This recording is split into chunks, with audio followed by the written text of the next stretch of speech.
voici le chef-d'œuvre de chez Citroën, à tel point qu'ils en ont fait une marque à part entière qui n'a pas du tout l'aura et la prestance de ce véhicule absolument iconique. Et ici, c'est une sculpture. D'ailleurs, son design s'inspire de l'aviation.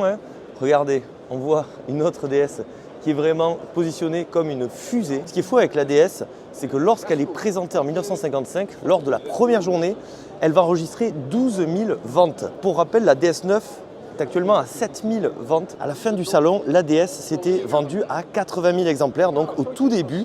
Pour rappel, une Citroën C6, c'est 23 000 exemplaires. Ensuite, il y a eu également des versions cabriolet, magnifiques. Ça coûte vraiment une blindasse. D'ailleurs, ça va arriver à l'essai prochainement sur la chaîne, donc restez bien connectés.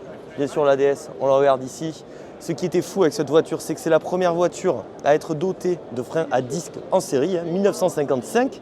La voiture, elle a 70 ans. Alors, elle a connu vraiment beaucoup de variantes dans sa carrière, puisqu'elle a été commercialisée quand même 20 ans, de 1955 à 1975. Ici, c'est une idée. Alors, l'idée, est-ce que c'était une bonne idée? Oui, c'était l'ADS un peu plus low cost, voilà, un petit peu plus, mais quand même, regardez-moi ces sièges qui m'ont l'air d'être d'une onctuosité folle. Et alors ensuite, ce qui va être intéressant avec l'ADS, regardez, je vous montre l'un des premiers exemplaires, ici, avec ce verre caractéristique là.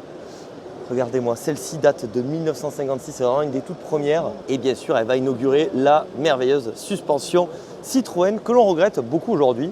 Peut-être que ça reviendra un jour, je ne pense pas. Ce qui est pas mal aussi, c'est que la DS ensuite va connaître un joli restylage. Et en 1967, elle va avoir les phares directionnels. Voilà. Donc celle-ci, c'est une des toutes dernières. D'ailleurs, que j'ai essayé sur la chaîne, n'hésitez pas à regarder. 141 chevaux. Non, ça, c'est un petit peu le talon d'Achille de la DS et même de nos constructeurs de manière générale. C'est dommage parce que, mis à part ça, la voiture est une pure masterclass.